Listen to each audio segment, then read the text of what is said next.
Primeiramente, Renan, bom dia, é um prazer recebê-lo aqui no nosso estúdio da TV Cidade para o Balanço Geral. E o público, com certeza, essa hora aí, já estamos mais uma vez sendo líder de audiência.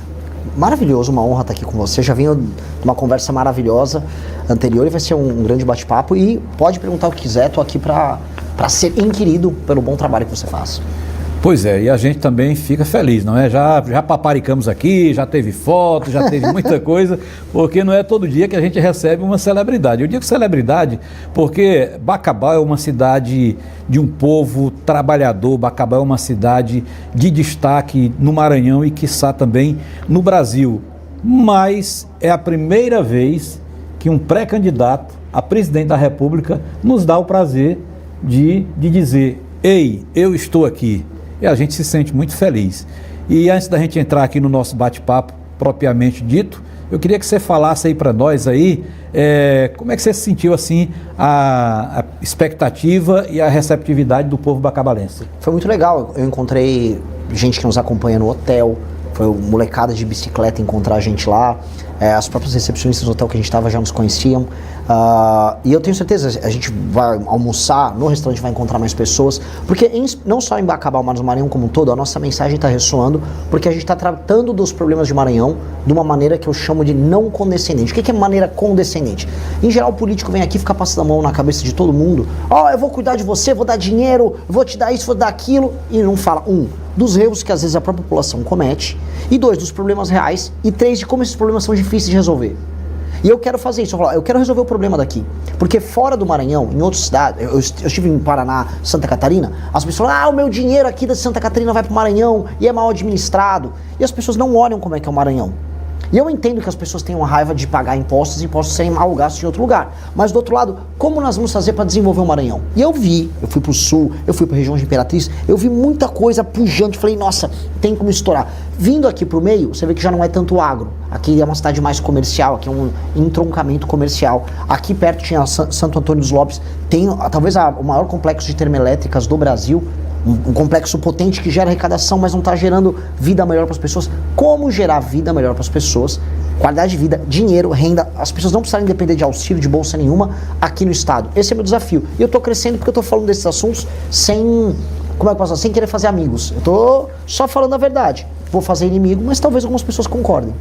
Porque tem muitas vezes que o assunto, quando ele é aberto o leque para a pessoa ter aquela consciência, talvez incomode. Lógico. Você falou uma coisa muito importante que eu sempre admiro quando o político pensa dessa maneira e quando o político realmente coloca em prática. Você não quer, caso seja eleito presidente da República, você não quer fazer o que você quer, mas você vai fazer o que o povo quer. Exato. Porque de repente você chega em uma cidade e aí eu vim aqui implantar isso. Mas como é que você vai implantar isso se você não ouvir o povo daquele estado? Mas aí eu vou também fazer uma provocação. Às vezes o povo quer o errado. Uma das coisas que nós precisamos fazer é o que é bom para o povo. O povo em geral sabe o que é reconhecer o que é bom para ele, mas às vezes o povo não entende o que é necessário ser feito. Eu vou dar um exemplo. Eu estou falando muito em juntar municípios, fundir municípios. Uma das melhores maneiras que a gente tem para resolver o problema do político ladrão, que administra o dinheiro da cidade e faz as pessoas ficarem pobres, é diminuir o número de prefeitos, juntar os municípios, transformar um município maior, tipo, junto 5, 6 municípios, faça um município de 50, 60, 70 mil habitantes, com um prefeito só, e estabelecer indicadores. E aí, às vezes, a população vai pedir, que os políticos sabem, eles são espertos, me dê um show do Wesley Safadão, eu quero festa, eu quero um São João maior, mas a cidade não tem dinheiro para aquilo. E aí o prefeito pega uma emenda com um deputado malandro, o deputado desvia um pedaço da emenda, compra um votinho ali na eleição, e aí dá um show pra população, a população fala, é legal, teve o show. Mas não era para ter o show, era para ter saneamento básico. A pessoa fica com parasitismo, com doença na barriga porque não teve água tratada, mas ela quer assistir um show depois. O que eu quero fazer? Qual é a regra que eu vou fazer? É muito simples. Se os números da educação melhorarem, se os números da saúde melhorarem, se os números do saneamento básico melhorarem, se os números da segurança melhoram, aí o prefeito pode receber emenda e pode fazer um show. Se ele não receber, ele não pode. Porque senão ele fica enganando as pessoas. E as pessoas de boa vontade caem na enganação. Então, às vezes eu vou falar o que a pessoa também não quer ouvir. Porque também é um ato de coragem. A gente tem que fazer pelo povo. Mas às vezes o povo é enganado. Então eu preciso falar a verdade, às vezes, que o povo não quer ouvir. E estou falando. O que estou fazendo eu vou vir aqui, vou falar para você e é isso. Exatamente. Você falou uma coisa aí que O povo muitas vezes é que quer o errado. Sim. O povo muitas vezes é que quer o errado. Aqui no Maranhão nós tivemos, nesse período de Carnaval, São João, muitas cidades que a gente vê que população pobre, o município arrecada menos do que uma super banda vai ganhar. A justiça determina, não vai ter show de fulano de tal devido ao pagamento de estar atrasado, do funcionarismo e tudo mais. O povo entrou, foi nas ruas, resumindo, teve o show. E aí? O povo está errado. O povo está errado. O povo está errado. Então, são 2 pesos, 2 medidas. Você vai encontrar grandes desafios para fazer a coisa correta. Exato. E dói fazer o certo. Porque dói porque às vezes as pessoas fazem o errado e querem fazer o errado. Eu preciso avisar as pessoas que estão nos assistindo, olha, se o seu município não está te dando segurança, educação, não está te dando uma rua bem feita, a estrada para sair do seu município está toda esburacada, o dinheiro tem que ir para lá. E não para fazer um show da MC Melody, do Wesley Safadão, do Natanzinho. O político está fazendo aquele show porque ele quer comprar o seu voto e te enganar. E eu não quero isso. Eu quero que o dinheiro vá para a coisa certa e vou fiscalizar. É isso. Minha função como presidente tem que ser essa. Senão a gente nunca vai tirar as pessoas da pobreza. Não existe coisa melhor do que você ter dinheiro, você ser dono da tua casa, ter teu emprego, teu negócio. É coisa melhor você ficar independente. Hoje as pessoas ficam dependentes. É o emprego na prefeitura, que o prefeito manda no emprego da pessoa. Isso acontece em muitas cidades. Uma bolsa, um auxílio. Eu não quero que as pessoas vivam assim. As pessoas precisam ter a grana delas. A gente precisa ajudar isso a acontecer. Essa questão de programas sociais, onde o povo se acostuma a receber aquele valor para se manter, é muito complicado porque afeta principalmente na falta de mão de obra. As pessoas se acostumam porque tem aquele valor mensalmente, preferem o pão e a água e aí não vão trabalhar. Isso tem o lado bom, entre aspas, para a pessoa que está recebendo aquilo, mas o lado ruim porque repercute negativamente. Não, vou te dar um exemplo. Ótimo que você trouxe isso. Pensa assim, para um cara estar recebendo Bolsa Família e não querer trabalhar, imagina um cara de 25 anos, um cabra saudável. Tem alguém pagando isso. Sabe quem está pagando? Um cara, sei lá, aqui em Bacabal, que é um entregador de moto, um cara que é CLT e está pagando as contas dele. Tem alguém trabalhando para o outro não precisar trabalhar. Isso é muito injusto, porque o outro cara que está trabalhando paga um imposto alto e hoje os impostos sobem, os produtos estão caros. Então a pessoa que está trabalhando fica mais pobre, pro outro não precisa ficar lá trabalhando bonitão. E aí querem contratar às vezes CLT, o sujeito, não, eu vou perder meu Bolsa Família, me dá um bico, eu faço 2, 3 dias de bico. Isso é injusto. Aí eu vou escolher lado. Olha só, eu vim aqui perder votos, tá? Que político faz isso? Olhando para a câmera, se você é um homem de 25 anos e não quer trabalhar, quer só receber o Bolsa Família, eu vou chegar lá no CRAS e vou botar um formulário de frente de trabalho. Você vai fazer trabalho de tapar buraco, trabalho do governo federal, vamos tapar buraco, vamos arrumar a infraestrutura da cidade e vou pagar você. Senão eu vou cortar o Bolsa Família. Ou rala, ou rola. É isso, temos que trabalhar. Temos que trabalhar e precisa de muito trabalho. Então, aqui é um lugar de gente trabalhadora. Eu falo isso quando eu rodo lá no Sul. Cara, parem de falar as coisas que vocês não sabem às vezes do Nordeste. Lá tem gente trabalhadora que tá na informalidade, mas tá ralando. Tem muito agricultor. O problema é que surgiu aqui uma massa de pessoas malandra. E essa massa de pessoas malandra tá se apropriando primeiro do trabalhador do próprio Nordeste, no município dele, e depois do resto do Brasil. Eu vou resolver isso. Tá, com relação ainda para a gente poder passar, que tem muitos assuntos, as pessoas mandando aqui perguntas aqui, com relação aos programas sociais que a gente falou agora há pouco. Rapidamente, me responda aí. Esse programa, na sua opinião, caso seja eleito, ele deve ser mantido, ele deve ser reformulado ou ele pode ser substituído? Qual dos? Vamos falar nos programas sociais de um nível geral. Tá, no nível geral, vou dar um exemplo. Tanto no BPC quanto no Bolsa Família tem muita fraude. Tem que passar no pente fino para tirar fraude. Quem não está precisando do benefício, vai perder o benefício. Por exemplo, tem gente que pega o BPC, pega um laudo falso de autismo, tá na moda agora, todo mundo, eu tenho autismo, pega o laudo falso, aí pega um salário mínimo por mês, enquanto tem uma pessoa trabalhando para pagar isso, tá errado. Eu vou passar pente fino nisso. 2, cidades em que grande parte da população está no Bolsa Família, o governo federal tem que colocar junto com o município frente de trabalho. Estabelece frente de trabalho, aí a pessoa, vem trabalhar 4 vezes por semana, 3 vezes por semana, eu te pago um valor maior que o do Bolsa Família, aí você trabalha por hora junto com o governo. Vamos recapear essas ruas, vamos fazer um trabalho de instalação de poste elétrico, especialmente os homens, porque às vezes a mulher é casada, tem uma criança, aí tem que cuidar da criança em casa, mas e o homem de 25, 30 anos de idade que quer receber um Bolsa Família e às vezes faz um bico? Não, esse eu vou botar para trabalhar. Então essa reformulação haverá. Então, tem jeito, você observou aqui que o programa, o projeto e as ideias do nosso convidado, Renan, caso seja eleito presidente da República, tem jeito dos programas sociais continuarem, mas desde que cada um dentro da sua normalidade. Sim. Renan, acompanhei aqui alguma coisa e você falou uma frase que chamou muita atenção e, ao mesmo tempo, também causou preocupação. Prendeu, matou. Prendeu, matou. Prendeu, matou. Tá? Eu vou lhe contar rapidamente o que aconteceu aqui no nosso município. Eu tenho que falar da minha realidade porque é o que nós vivemos, né? Uma mulher, ninguém sabe se ela é doente mental ou se foi para se aparecer, chegou na delegacia aqui de Bacabal e fez uma denúncia contra um cidadão, que o cidadão estaria ameaçando ela e isso, aquilo, outro. Resumindo, o cidadão passou 7 dias preso. E nós, como imprensa, porque nós que trabalhamos aqui, a gente já sabe quem é malandro, quem não é, até rapidamente daquele.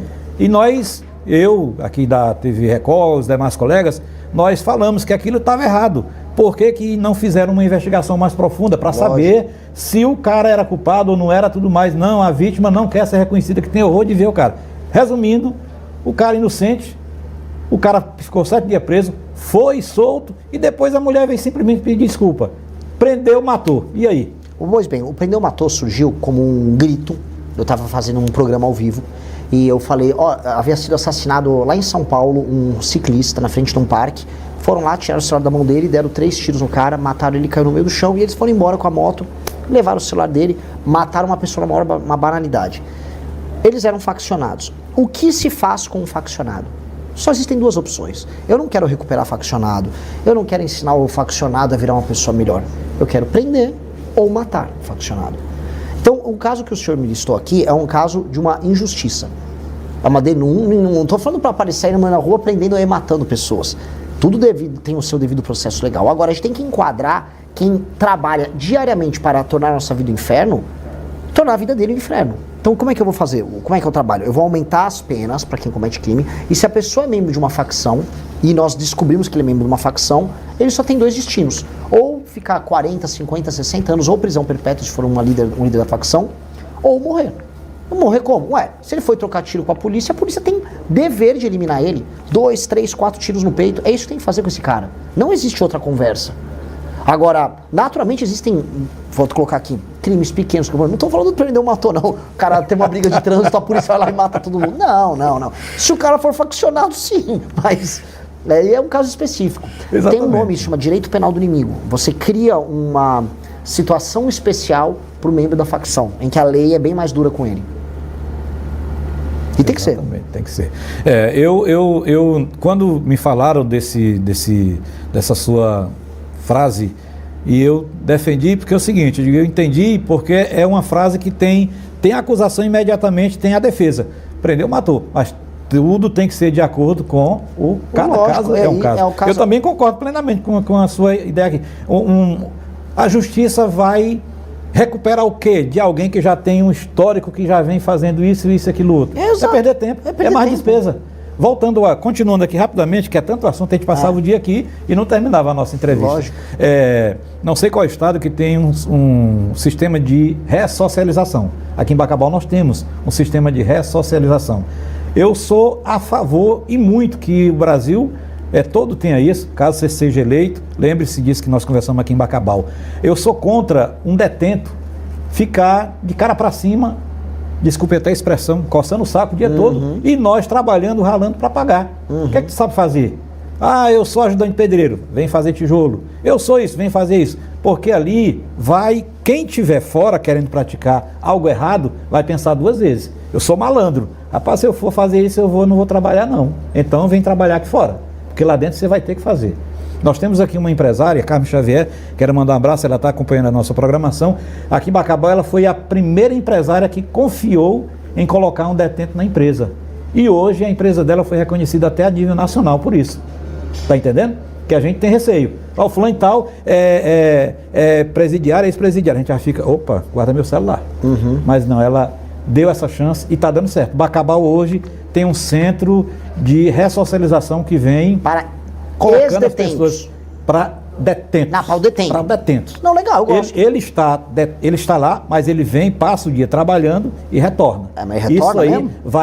retorna. E vai diminuindo mas para crimes de Não. Aí tem todo um estudo, um perfil da pessoa, porque também você não vai botar qualquer um. É isso que eu falar. Para mim, um criminoso violento de periculosidade, membro de facção, ele tem que, na verdade, trabalhar dentro da cadeia, tem que ter um espaço para trabalhar. Aí cada caso é um caso, é por isso que eu estou te falando. Agora, caso haja um centro de ressocialização, porque você sabe, malandro é malandro, certo? Então, no momento que ele souber que ele, naquele local ali, ele vai ter que trabalhar, ele vai pensar 2 vezes. Sim. É tipo, como você falou, prendeu, matou. O cara vai pensar, pai, Deus me defenda. Não, vou ter que trabalhar, vai ficar maluco. Pois é. O vagabundo, e você falou uma coisa que é muito boa. O vagabundo, antes de tudo, tem que ter medo.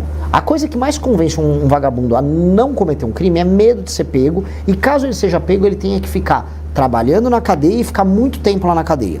Isso é uma desgraça. Então a gente tem que demonstrar que o governo vai prender, e lá na cadeia ele tem que ralar, porque eu acho o seguinte: tinha agora o auxílio detento. Uma página seguinte, você que está me assistindo foi assaltado em casa. Você foi assaltada. Aí o assaltante, ou foi assaltado na rua, botou o celular. Se o assaltante vai preso, a família dele recebe um auxílio, e você que foi roubado, não. Isso é tudo o contrário. No Brasil, uma vez eu fui contar para uns americanos isso. Explicaram: no Brasil tem um auxílio detento. Os americanos começaram a chorar de rir. Eles: mas vocês são malucos? Eu falei: são as coisas no Brasil. Até o Lula agora está desistindo do auxílio detento. Pois bem, o presidiário, uma das coisas que ele tem que fazer, a parte da produção dele, que é pago por uma empresa, né? Uma empresa usa a mão de obra dele. Isso. É para mandar para a família da vítima, não para ele. É para a família da vítima. A família da vítima tem que ser ressarcida pelo trabalho do cara. O cara tem que ficar muito tempo na cadeia e ele tem que ficar o tempo todo lembrando que ele está pagando a conta do crime que ele cometeu. E aí a vítima, que foi roubada por esse cara, ou que teve um parente, sei lá, assassinado, a vítima vai falar: bom, estou me sentindo justiçado, né? O governo pegou esse vagabundo, o vagabundo está trabalhando, o dinheiro está chegando aqui para me ressarcir. As pessoas têm que ter essa sensação. Se a pessoa sente que ela vive uma sociedade justa, a pessoa fica mais feliz. Exatamente. A vítima, sempre a vítima. Agora nós vamos falar sobre educação. A educação, ultimamente, ela vem passando por várias transformações. Com relação à escola cívico-militares, Bacabal tem agora 2 colégios militares, tinha um, agora nós temos outro em outro bairro. E com a escola militar, a gente observa que o alunado sai preparado para a vida. Houve boato de que o colégio militar iria ser banido do nosso país. Caso o senhor seja eleito, o senhor apoia a expansão desse modelo, o colégio militar, ou também era de acordo com a extinção do colégio militar? Eu gosto de colégio militar. Gosto, vi experiências boas em Goiás, vi em São Paulo, vi no Paraná. E estou feliz que se tem aqui no Maranhão, gosto. Temos 2, da militar e bombeiros. Eu quero expandir. Qual o desafio da expansão? Um colégio militar ele custa mais caro. Ele é melhor, mas ele custa mais caro. Agora, o que nós podemos fazer é, onde não dá para ter uma escola militar, é ter o meio termo, ter a presença da polícia militar na escola. Eu vou te contar uma coisa que é bem legal. Os índices, os resultados de desempenho escolar de um aluno que vem dessas escolas, ele é superior. E a pessoa sai mais, ela chega na escola, tem que estar com o uniforme arrumado, ela tem que cantar o hino, ela respeita o professor, tudo é melhor na escola militar. Por quê? O que a escola militar tem que as outras não têm? Disciplina. Criança e adolescente precisam de disciplina, precisa de ordem. Se o menino está querendo brigar com o professor, quer xingar, quer bagunçar, o professor tem que ter autoridade. A escola militar tem um policial. O garoto tem que estar uniformizado, se o garoto se comporta mal, ele toma um pito na hora. Isto precisa ter em todas as escolas. Então, algum grau de participação das forças de segurança junto às escolas, para mim, é fundamental, porque a gente tem que restituir a disciplina. O professor tem que voltar a mandar na sala de aula, aluno não pode andar com o celular dentro da classe. O celular tem que ficar guardadinho. Para mim, nem rede social menor de 14 anos tem que ter, tem que ser proibido. O professor tem que poder repetir de ano o aluno que está indo mal, porque o aluno não pode achar que é várzea, que ele vai, não faz aula, xinga o professor e aí passa de ano. Pô, a gente tá formando, aí você forma vagabundo, isso vira uma fábrica de vagabundo. E o menino que não tem a presença paterna, que costuma ser o cara que é filho de uma mãe solteira, que o pai não deu atenção para essa criança, ou seja, pai vagabundo que não liga para a criança, este menino tem que ter uma atenção especial, porque ele é o cara que acaba indo pro crime. E é ele que a gente tem que evitar de ir pro crime. Então, se a gente faz isso em todas as escolas, a gente sobe o nível das escolas, porque o grande problema das escolas, são vários, método fônico, problemas de alfabetização que tem que voltar a ser resolvidos, mas a falta de disciplina, no fundo, é tudo. Se a gente estabelece isso, melhora todas. Então eu vou nesse caminho. Com certeza. E aqui, ainda continuando aqui com relação à educação, o senhor é a favor ou contra as famosas cotas para acesso em universidades, em concursos? O que é que você tem a falar sobre isso? Tirando uma ou outra cota, por exemplo, para uma pessoa, para um PCD, por exemplo, para uma pessoa que tem uma dificuldade maior e que, caso ocupe aquela vaga, não tem um desempenho ruim, eu não quero nenhuma cota. Eu acho que a cota é preconceituosa primeiro com negros, com indígenas, com qualquer pessoa, porque está dando um atestado, você é café com leite, você joga o jogo fácil. E você não resolve o problema. Você está empurrando o problema. O problema é, pessoas que vêm de escolas públicas e vêm de famílias, em geral, mais humildes, essas pessoas não apresentam desempenho escolar das famílias com mais dinheiro. Nós precisamos fazer o seguinte, um jovem, imagina o seguinte, temos uma escola aqui em Bacabal, uma escola municipal. A gente tem que identificar os meninos e as meninas estão tirando as notas mais altas e, no nosso programa do governo federal, dá um prêmio em dinheiro para a família dela. Se o seu filho está tirando nota alta, eu vou te dar um prêmio. E mais, os melhores alunos, nós vamos pagar a mensalidade deles nos melhores colégios da região. Vou colocar o seu filho no melhor colégio da região e ainda dou uma bolsa para a família. Porque aí eu vou formando esses alunos na base, em todo o Brasil, aos milhares. E aí eles vão para as melhores escolas e aí eles concorrem, seja negro, seja pardo, seja branco, seja índio. Na igualdade. Na igualdade. Aí ele faz o vestibular igual. Porque é injusto, não é? Uma pessoa vai lá e entra por cota enquanto a outra estudou e não passou. Então você está estimulando as outras pessoas a não estudarem. Isso é muito ruim. Até porque a gente sabe que essa questão de cota tem vários requisitos que alguém vai ser prejudicado. Lógico. Aqui em Bacabal, Renan, o prefeito atual, ele está dando um incentivo, se não me engano, parece-me que de R$1.000 para 2.000 alunos da rede pública, os que tiverem melhor desempenho. Ele está fazendo isso? Está fazendo isso aqui em Bacabal. Vou te falar, não conheço, mas aplaudo a iniciativa. Porque tem que ser em desempenho. Tudo na vida você tem que premiar o desempenho. Aquele programa Pé de Meia, que eu não gosto, ele premia a frequência, ou seja, o aluno tem obrigação de ir para a escola. Aí eu vou dar o dinheiro porque ele está cumprindo a obrigação dele. No caso aqui é desempenho. Inclusive, cadê o meu cinegrafista? Ele deu uma saída, ele disse aqui, a gente comentando sobre isso, Salomão, o meu filho não quer mais nem saber de celular, é só estudando. Papai, eu quero ganhar no final do mês para a gente fazer uma viagem. É isso. Quer dizer que o interesse, não é? Olha, eu vou te falar, tá? Eu vou até atrás dessa informação que você está me dando para divulgar. Quando eu tô aqui no Maranhão, eu divulgo coisa ruim e coisa boa que acontece. Se isso está acontecendo aqui, é o exemplo que eu quero pro Brasil. Exatamente. Os melhores alunos vão ter prêmio e a família tem que perceber. Olha, chegou meu cinegrafista. O filho dele não quer mais nem saber de videogame, nem de brincar. É verdade? Ele quer ganhar o valor para poder levar ele e a mãe para passear, para um passeio. E tá tirando nota alta? É assim que tem que ser. Aí esse menino, olha só o efeito positivo dessa medida. Esse garoto, tirando nota alta, ele vai aprender a ficar disciplinado, ele vai estudar mais as matérias, vai ficar mais inteligente, ele vai respeitar mais o trabalho, vai respeitar mais o pai, ele vai ver que ele é útil para a família estudando. Aí você cria uma família melhor, um garoto que vai ser um profissional melhor, vai ganhar mais dinheiro, vai passar num vestibular melhor, ou vai fazer um curso técnico bom. A vida vai ser melhor pro filho dele. Isso é uma notícia incrível. Tudo isso através da educação. E a gente fica muito feliz também sobre isso. Vamos falar agora aqui sobre um assunto também, o qual é preocupante, principalmente no momento atual que nós estamos vivendo. Crime organizado. Ontem, em rede nacional, nós assistimos um pronunciamento de um ministro, ele dizendo que só no Rio de Janeiro, de uns tempos para cá, todos os governadores foram caçados e renunciaram e tudo mais. E agora, por pouco, 23 ou talvez mais deputados, todos recebendo dinheiro do crime organizado. Caso seja eleito, qual seria a sua estratégia para combater o crime organizado? São muitas, porque o crime organizado atua de várias formas. Ele pode ocupar um território, tipo ele toma uma cidade, toma um bairro, toma uma favela, ou ele pode, por exemplo, ir, como acontece no Rio de Janeiro, e se apropriar do parlamento, compra os deputados, compra o governador, compra juízes, isso acontece, compra secretários, ministros. Em alguns casos, você vai ter que usar muita polícia para tirar o cara da favela, que é a ocupação territorial. Outros eu tenho que usar o COAF, eu tenho que usar a Polícia Federal, eu tenho que ter escutas telefônicas, eu tenho que usar todo o aparato do Estado para prender, para desmontar isso. Então eu tenho que usar com alguns mais inteligência e com outros arma. Poder de fogo puro e simples. E dos dois casos a gente tem que atuar porque tá tudo misturado. O dinheiro da ocupação territorial é lavado nas empresas e aí ele tem benefícios através de políticos que são comprados. A gente tem que pegar todo mundo que está na cadeia. E como? Eu falei, capacidade de investigação e leis mas muito dura. Um cara, por exemplo, que é um deputado federal ou um deputado estadual, como no caso do Rio de Janeiro, que é pego sendo parte do Comando Vermelho ou de uma milícia, ele tem que ter prisão perpétua. Ele não pode sair da cadeia. Porque ele está traindo as pessoas que votaram nele, ele está usando as ferramentas que o governo dispõe simplesmente para fazer mal para as pessoas. Esse cara tem que ficar muito preso. Esse cara é um traidor da pátria. Esse cara é um inimigo. Esse cara tem que ser muito combatido. Hoje ele nem vai preso. Hoje esses caras nem presos são. Exatamente. Então são coisas que vai ter que cortar na carne. E vai... Mas eu quero essa guerra. A guerra. Nós precisamos dessa guerra. Se é pro bem? Lógico. A gente vai agora falar para uma coisa bem nossa aqui. Refinarias no Maranhão.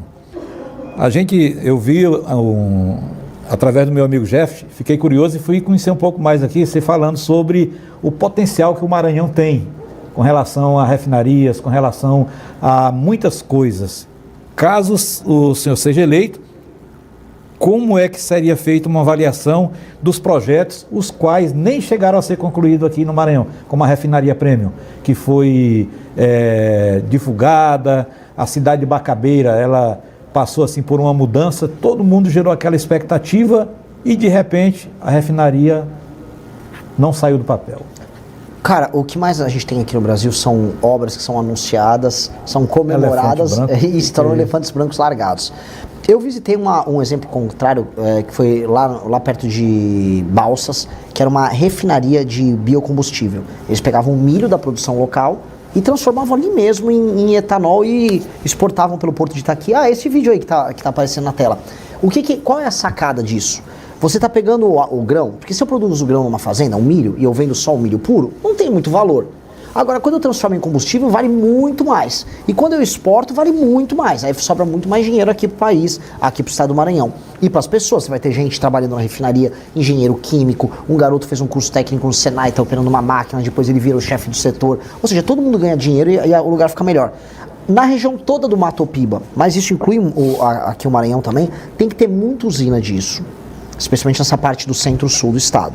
No meio do estado, e também no norte, onde tem muita incidência solar e aí onde bate vento também, temos que botar usina eólica e usina solar, energia eólica solar de monte, e fazer o grid, os investimentos em infraestrutura para conectar a energia ali e você tem um lugar produtor de muita energia. Aqui é um estado que ele foi abençoado pelo sol, sol bate muito, e temos que usar isso a favor do Maranhão, igual o Rio Grande do Norte está fazendo, igual o Ceará está fazendo. E aí você transforma aqui um lugar capaz de receber, e isso aconteceu no Ceará agora, data center. Cara, o mundo todo vai precisar ir para os lugares onde tem energia barata. Dá para trazer data center para cá, igual foi para o Ceará. Vamos trazer data center, vamos trazer emprego de qualidade, vamos pegar a base de Alcântara, que é uma base super privilegiada para fazer lançamentos espaciais, e vamos fazer um polo de tecnologia aí. Eu mesmo vou pegar, virando presidente da República, vou pegar um avião, vou lá encontrar o Elon Musk, falei, vem para cá, Elon Musk, vamos investir na base de Alcântara, vamos fazer peça de foguete da SpaceX aqui no Maranhão. Imagina os empregos que viriam. Seria maravilhoso, então a gente tem que ter essa ambição. Você viu só, a gente só tem de falar aqui, ó, refinarias, aumento da capacidade produtiva, energia barata, a gente já está falando de coisas de primeiro mundo aqui no estado. Exatamente. Dá pra gente fazer o estado avançar. Basta querer, eu acredito que o Brasil tem jeito, basta querer. De refinaria está bem perto aí dos combustíveis. Você que está rodando aí o Brasil inteiro, dá para explicar para a gente aqui por que esses preços continuam altos? O Brasil depende de diesel e de gasolina também, em geral, feitos em refinarias que não estão no Brasil e feitos de petróleo. Petróleo, para quem está nos assistindo, petróleo ele é um commodity, ele é um produto que é vendido no mundo todo. Os maiores produtores estão no Oriente Médio, onde tem ali o Irã, onde tem o Iraque, onde tem basicamente lugares em crise, em guerra, onde tem a própria Arábia Saudita. Na Rússia, que está em guerra com a Ucrânia. Tem os próprios Estados Unidos, tem a Venezuela. O que todos esses lugares têm em comum? Tá todo mundo em guerra, tá todo mundo brigando. Como esses lugares estão em guerra, o petróleo, né, começa a ser regulado e aí você começa a ter crise internacional no preço, o preço aumenta. Aí impacta aqui no Brasil. O que a gente tem que fazer? A gente produz muito petróleo, a gente tem que ter as refinarias no Brasil para a gente produzir o próprio petróleo e manter ele aqui em diesel e gasolina, só que tem uma dádiva, por isso que eu falei no meu vídeo que o Maranhão pode ser muito parte da solução. É o biocombustível. Hoje dá para fazer etanol de milho, dá para fazer etanol de cana, dá para fazer biodiesel de cana. A gente tem que ter biodiesel sendo feito por aqui, que aí a gente usa isso para baixar o preço do combustível. E aí o Brasil fica autossuficiente. Isso tem que ser uma meta dos próximos presidentes. E que meta, não é? Porque o desafio muito grande, a gente observa aí que mesmo com a guerra, a gente aqui acompanhando apenas através do noticiário, mas nós somos atingidos quase que diariamente. Até o pequeno produtor, até o pequeno comerciante e que ele quer aumentar alguma coisa, ele já é por causa da guerra. Nós não temos nada a ver com a guerra, mas ao mesmo tempo a gente está dentro da guerra indiretamente. E outra guerra que estamos tratando, Renan, é sobre a vulnerabilidade do INSS.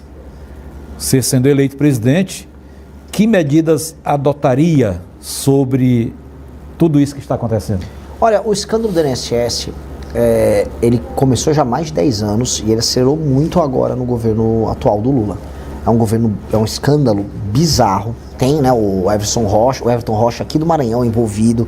Teve muita gente envolvida. É um escândalo, assim, dos mais horríveis que tem, porque ele se baseava em enganar os velhinhos, fingia que dava um crédito para a pessoa, gerava uma dívida que era descontada mensalmente na aposentadoria da pessoa. E a pessoa às vezes nem percebia, só sentia que estava mais pobre no fim do mês. Então, eu volto a colocar o que eu falei no começo. Aumento de penas. A gente precisa aumentar muito as penas para os envolvidos. 2, o COAF e a Polícia Federal têm que atuar de maneira independente, porque aí eles conseguem pegar esses esquemas. E 3, a ideia do crédito consignado, infelizmente no Brasil, vai precisar de alguma regulação, porque tem muito velhinho sendo enganado. Liga uma pessoa oferecendo crédito consignado, as pessoas já devem ter visto isso em casa. Alguém que está nos assistindo já deve ter visto. Liga lá, fala, você quer 10 mil reais na conta agora? A pessoa, quero, quem não quer? Não, fica tranquilo, é só vou te mandar um formulário. Clica aí, aí a pessoa clica, aí ela contraiu uma dívida com juros altíssimos. Eu vou dar uma dica para quem está nos vendo. Crédito consignado não tem risco para a pessoa que dá o crédito. Ou seja, a empresa que te liga, o dinheiro que ela vai receber da aposentadoria é o dinheiro certo, que o governo que está pagando vai pingar. Então ele nem devia te cobrar juros, não tem risco. Você cobra os juros mediante o risco, ou o juros tinha que ser bem pequenininho. Eles não cobram, eles cobram juros de agiota para um dinheiro que não tem risco. Então é maldade pura e simples. Então, infelizmente, isso precisa ser regulado porque eles estão enganando. Você imagina uma agricultora aqui no interior do Maranhão, uma senhora que está na casa dela, tem agora um celularzinho, aí recebe ali uma ligação. Vem, vou te dar 10 mil aqui, você vai poder comprar uma geladeira, vai comprar não sei o que. Ela, eu quero. Ela nem viu e assinou. Isso tem que ser impedido. Tem que ser impedido, porque são coisas simples que principalmente os mais humildes e talvez até alguns que queiram ser também muito sabidos caem, e com isso o poder de compra do brasileiro vai ficando cada dia mais pior. Isso, e assim, tá? É só para roubar, não é nem para a economia girar, nada, é só para roubar mesmo. Exatamente. É muita maldade. Então é muito importante isso, porque é o que o brasileiro quer. O Brasil atualmente, digamos assim, que ele está igual a um pedaço de isopor em um oceano, querendo se agarrar em qualquer coisa para poder sobreviver. E é por isso que a gente está tendo esse bate-papo aqui com o Renan, um cara jovem, um cara novo, tem muitas ideias boas que, se colocadas em práticas, eu acredito que muda muita coisa. E a gente vai ter mais coisa para a gente conversar, viu? A gente só vai fazer um rápido intervalo, viu, Jeff? Porque tem mais assunto para a gente falar. Mas já lhe digo de antemão, sendo eleito, prepare-se, porque você vai ser uma briga, sim, de peixe pequeno com vários tubarões, hein? A gente volta já com mais informações aqui dentro do Balanço Geral. Já estamos de volta com o Balanço Geral. Durante aqui esse pequeno intervalo, muitas mensagens e muitas ideias, e a gente trocou aqui um bom diálogo. E eu vou registrar aqui que o nosso convidado de hoje, ele está satisfeito com a atitude do prefeito Roberto Costa, não foi isso que você me falou? Eu gostei da ideia. De ter feito aí essa premiação de 2 mil alunos, os melhores 2 mil alunos da rede municipal vão receber R$1.000 pelo desempenho. Os melhores alunos irão receber R$1.000. É um incentivo, como já falamos aqui. De novo esse assunto, meu amigo, a educação, ela é uma moeda de troca em qualquer parte. Mas pode falar, está no meu plano de governo para presidente da República essa mesma medida. Então, ou seja, ele tá, dos 19 mil alunos, ele está separando os 2 mil que forem melhores, vão ganhar um prêmio de R$1.000. R$1.000 da rede municipal. Tenta imaginar o efeito positivo, porque eu já estudei sobre isso. O efeito positivo é o seguinte: as famílias, que muitas vezes as famílias não se interessam pela educação, as famílias elas vão começar a falar para os filhos, pô, tira a nota mais alta, porque a família vai ver um estímulo positivo em um aluno tirar a nota mais alta, o aluno também. Aí, coisas que eu acho que agregam, fazer uma festa para dar uma premiação para esses alunos. As pessoas têm que mostrar assim, ó, se você estuda, nós reconhecemos você como uma pessoa melhor. E aí a cidade tem que toda premiar o comportamento do bom estudante. Isso gera, assim, em 10 anos com um programa desse, você começa a gerar as pessoas melhores, mais capazes, cidadãos melhores, fora da violência. Isso é muito bom. Excelente. Então, que bom, né? O Colégio Militar tem o aluno nota 10. É um evento que acontece aqui todo ano e o aluno nota 10 é premiado. Do governo federal, de Brasília. Só que Brasília ela não gera dinheiro. Esse dinheiro sai, por exemplo, de São Paulo. São Paulo é o estado que mais manda dinheiro para Brasília e proporcionalmente o que menos recebe. Em São Paulo, Paraná, Rio, vários lugares. Esse dinheiro vai para Brasília e aí Brasília redistribui.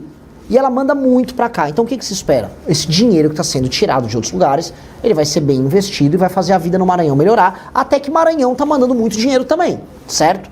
Que essa é a ideia de um pacto. Você ajuda o que está mais fraco e o mais fraco cresce, aí todo mundo se ajuda. Pois bem, a elite política daqui, do Pará, do Piauí, do Acre, do Amapá, Ceará, eles não fazem essa lição de casa. Eles pegam o dinheiro, os políticos administram dinheiro para eles, fazem um populismo, festa show, não administram bem, a vida continua ruim para as pessoas, e aí começa todo mundo a ficar bravo. Por quê? Porque a galera lá de baixo, e eu conheço, eu sou de São Paulo, rodo Paraná, rodo Santa Catarina, o pessoal fala, pô, não aguento mais pagar tanto imposto. Sim, o seu imposto está indo pagar para um político malandro que não melhora a vida das pessoas. E aí os caras lá de baixo falam, Renan, e aí, como é que fica isso? E a galera daqui, e aí, Renan, como é que resolve isso? Pois bem, o único caminho para você resolver isso e deixar todo mundo feliz é, o dinheiro que vem para cá, ele tem que ser condicionado a desempenho. E como é que é desempenho? Um prefeito e o governador do estado tem que bater meta. Por exemplo, o Maranhão, você tem ainda 15% de analfabetismo. E aí um governador continua recebendo dinheiro para investir em educação e você tem 15% de analfabetismo? Poxa, isso é injusto. Então, assim, tem que ter uma política de metas, tem que reduzir isso para 1%, para 0%. Olha, os números, o Maranhão é um estado que tem 30 homicídios a cada 100 mil habitantes. É uma das piores médias do Brasil, tá no ranking, no top 10. Pô, paga-se mais para um policial aqui no Maranhão do que se paga para um policial em São Paulo, de verdade. Sendo que o custo de vida em São Paulo é maior do que o Maranhão. E o cara, a Secretaria de Segurança Pública não está dando resultado nisso? Paga-se mais para um professor no Maranhão do que para um professor em São Paulo quando ele entra. Agora, os desempenhos educacionais aqui estão pior do que de São Paulo? Tem que resolver isso, porque não está usando mal o dinheiro. Então, nós temos que botar metas, que é isso que eu quero fazer, que se cumpre a meta, aí o governador pode se reeleger, o prefeito pode se reeleger. Agora, se não cumpre meta, não pode se reeleger, porque o dinheiro está chegando. E aí não está fazendo nada? E aí outra coisa que tem que ser meta também. Aqui no Maranhão, caso as pessoas que estão assistindo não saibam, o ICMS é talvez o mais alto do Brasil. Se não for o mais alto, um dos mais altos do Brasil. Ou seja, se alguém quer abrir uma empresa aqui no Maranhão, é muito mais caro, muito mais difícil do que abrir uma em São Paulo. Ou seja, além do governador, dos governadores, dos políticos da região não fazerem a lição de casa com o dinheiro que vem de lá, eles não ajudam nem um cara a montar uma empresa aqui no Maranhão. Então, pô, aí não dá, né? Então a gente vai ter que arrumar as contas públicas para você cobrar menos impostos aqui e aí você tem que atrair empresas para cá. E as empresas têm que faturar, gerar empregos, aí gera impostos aqui e aí depende menos do dinheiro, cada vez menos. E ao mesmo tempo, boas políticas aqui têm que ser premiadas. Eu vou dar um exemplo, não conheço o prefeito aqui, então não posso falar nem bem nem mal. Já uma vez eu dei uma castanhada dele lá no negócio de um jogo do Palmeiras e do Flamengo. Mas, do jogo, se esse prefeito entregar números de educação melhores, porque essa política que ele está aplicando funcionou, ele tem que receber um prêmio por isso. Ele tem que ser premiado. Então, bons prefeitos têm que ser premiados e maus prefeitos têm que ser punidos. Porque o dinheiro que está vindo ainda é o dinheiro que está vindo de outros lugares. E é isso que eu proponho. Você vai pegando e gerando desenvolvimento e aí ele depende menos do dinheiro que vem de fora, porque vocês aqui estão gerando dinheiro. E é bom você gerar dinheiro aqui. Sabe por quê? Lugar que gera dinheiro e que paga imposto é o lugar que a população fica rica. É por isso que lá para o sul, São Paulo, Santa Catarina, a renda das pessoas é mais alta. Porque elas estão ganhando dinheiro, aí você cobra o imposto delas. Aqui as pessoas não estão gerando renda, então as pessoas estão pobres. Eu quero mudar isso. Mas com relação a isso, Bacabal, no caso, recebe X do governo federal. As cidades que vêm buscar o serviço aqui em Bacabal, elas recebem também. Não seria a hora desses municípios, o qual Bacabal administra, também fazerem parte tanto do prejuízo como também da renda que Bacabal recebe? Porque Bacabal recebe X, não sei quanto recebe. Mas nós temos que ver que as cidades que circulam aqui, todas vêm buscar aqui o de Bacabal. E, no entanto, as cidades também estão recebendo alguma coisa do governo federal. Eu acredito que tem que ter o contraponto para que a coisa possa se encaixar. Isso é uma reclamação recorrente em vários lugares. Ou seja, você Bacabal é uma cidade polo, e aí ela vai ter, vamos dizer, na parte do sul, a parte de segunda e terceira complexidade aqui, e as outras cidades usam ao redor. Em todos os casos, se eu pegar os índices de desenvolvimento humano e a questão de recursos dessas cidades todas dependem no fundo de repasses, incluindo Bacabal. Bacabal sofre um pouco mais porque ela tem que fornecer isso para os outros. E aí Bacabal tem que receber proporcionalmente mais recursos para administrar, por exemplo, um hospital, uma policlínicas, que vai ser usada por toda a região. O sistema SUS tem que pagar isso. Se está sendo jogada a conta só no colo de Bacabal, disso, aí é errado o orçamento de Bacabal. Mas o desafio que eu estou colocando para todo mundo é: Bacabal e todos esses municípios têm que gerar mais receita. Porque, por enquanto, o Maranhão está muito para trás do resto do Brasil, porque não estão gerando receita. E gerar receita nós temos que ter atividade produtiva, as pessoas gerarem grana, porque aí isso vai pagar tudo. E aí uma cidade não vai ficar brigando com o Bacabal, eles vão ficar querendo levar a coisa para a cidade deles. Exatamente, entendeu? Não ficar na dependência. Lógico, não ficar na dependência. Renan, estão me dizendo ali que o tempo está quase chegando aqui, mas vamos ficar aqui mais alguns minutinhos. Antes da gente encerrar, eu queria falar, é muita coisa para fazer pelo Brasil, é muita coisa para mudar pelo Brasil. Você sendo eleito, 4 anos, dá para fazer tudo isso? O principal dá. Destruir o crime organizado no Brasil, mudar as leis penais para que bandidos fiquem presos pro resto da vida dele, que gente que te assalte, gente que rouba a tua casa, sofra bastante. Isso dá para mudar. Para acabar com facção, dá para acabar. Para fazer o que você não precisa ter muro na tua casa, dá para acabar. Dá para fazer uma reforma fiscal no Brasil que diminua juros para você poder comprar os produtos mais baratos, que consiga começar a diminuir o imposto também para você comprar as coisas mais baratas. Dá para fazer isso, dá para isso gerar emprego e dá para fazer essa reforma que eu estou falando, que eu chamo de reforma administrativa dos municípios, que vai fazer com que todos os serviços públicos de saúde e educação melhorem muito. E aí a pessoa, no final desses 4 anos do meu governo, já comece a ver, opa, tá começando a ficar bom. Eu acho que isso dá. Não dá para resolver todos os problemas do Brasil, eu estaria mentindo. Eu vou fazer o seguinte: o Brasil é como se fosse um doente. É um doente que está no hospital. Eu vou dar os remédios certos e em 4 anos o doente já sai do hospital. Voltou a andar, está encontrando a família. Eu não estou prometendo que ele vai disputar uma maratona, porque vai demorar um pouquinho mais. Mas se fizer o que eu estou falando e o plano que o meu partido tem, em 30 anos, o Brasil é um dos 5 maiores países do mundo. Um dos 5 países mais importantes do mundo, junto com Rússia, Estados Unidos, China e Índia. São os 5 que vão mandar no mundo, e um deles terá o Brasil. É só tocar esse plano. Agora vamos aqui rapidamente um bate-bola, respostas pequenas e rápidas, né? Fake news. Eu sou contra, mas existe, né? Muito. Já fui vítima. Judiciário e política. Uma vergonha. Alexandre de Moraes. Outra vergonha. STF e suas decisões. Outra vergonhíssima. Trabalho escala 6x1. Acho ruim, mas tem que mudar toda a CLT. Segurança na maioridade penal. Reduzir a maioridade penal. Se foi homem com 12 anos de idade para cometer um crime hediondo, vai ser homem para ficar em cana. Armas. Acho que a pessoa tem o direito a ter arma em casa para se proteger e o agricultor para proteger a sua propriedade. Você é contra ou a favor da reeleição? Por princípio, eu acho que deputados podem se reeleger, mas a reeleição está estragando prefeitos, governadores e presidentes. Pois é, esse é o Renan Santos. Quero agradecer aqui, estou recebendo aqui mensagens que lá em Vitorino Freire, muita gente assistindo aqui a nossa programação. Quero mandar um abraço para o meu filho, que é policial. Foi promovido recentemente para sargento, disse que está acompanhando lá em Vitorino Freire, gostou muito da sua presença e também da nossa apresentação. E é claro, né, o pai ele tinha que dizer que estava bom, né? Um beijo, meu filho. Um beijo também para ele, policial é um guerreiro nosso, né? Exatamente. E nesse momento estamos sendo assistidos no terminal rodoviário, em um telão gigante, estamos sendo assistidos lá no SAMU, Pronto-Socorro Municipal, lá na UPA e em vários pontos mercado da Vila São João também. Quer dizer que muita gente acompanhando e é isso que o Brasil quer, novas ideias, novos projetos, novos políticos, novos pensamentos e a TV Cidade lhe apoia, está aqui de braços abertos para todo tipo de informação. E agora fique à vontade aí para as suas considerações finais. Olha, eu primeiro te agradeço demais a oportunidade. Uma entrevista assim, passou por praticamente todos os temas. Aprendi, estou muito feliz com o que me contou aqui da cidade, que eu vou atrás. Isso aqui eu quero ver uma proposta que eu tenho sendo feita por alguém e eu quero ver os resultados. Estou muito feliz de ver isso.